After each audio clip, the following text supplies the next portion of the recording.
Možeš li da me zagrliš?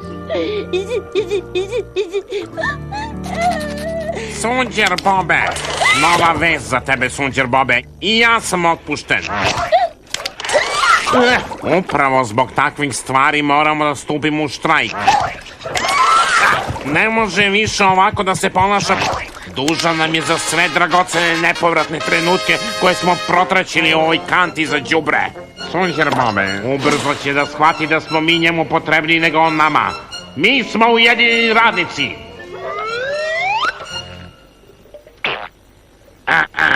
Izvini.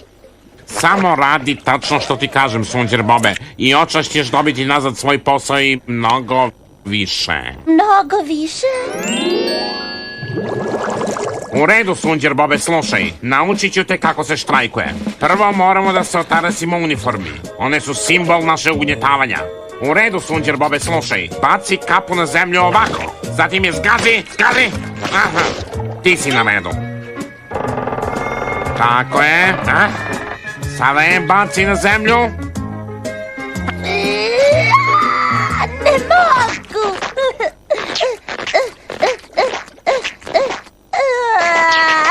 Lignjeslave, ne mogu! Ova kapa mi je prijatelj. Nikada me nije ugnjetavala. Sunđer Bobe, bedan si. Vidi, ja sam moju bacio. Aha, to je priznanje. Sljedeći put razmisli pre nego što baciš đubre na ulicu.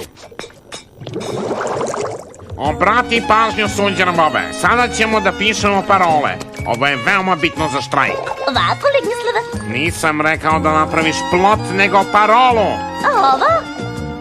Ne, ovo je parola.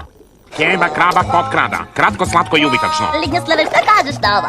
Sunđer Bobe, napiši potkrada, a ne parada. Parada? To je zabavno. Mogu i ja tamo. A, u keba krabi.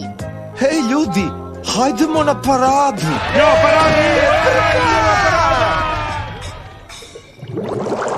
Keba kraba nije fair. Gospodin kraba je unutra. Zadržava privilegij i smišlja nove prevare. Šta to treba da znači? Ne znam. Lignjeslav mi je rekao da to vičem. Onda, ti si sigurno Sunđer Bob kod Skalone. Jesam. Ti si legenda među rostiljđijama. Hoćeš li da mi potpišeš spatulu? Za mladog roštiljđiš sve. Jesi li došao da nam pomogneš u borbi? Ne, dobio sam tvoj posao. Hvala ti, čoveče. Pažnja, Sunđer Bobe. Ti si grozan štrajkač, Sunđer Bobe. Dozvolio si svojoj zameni da pređe našu barikadu bez jedne pretnje. Žao mi, Lignjeslave.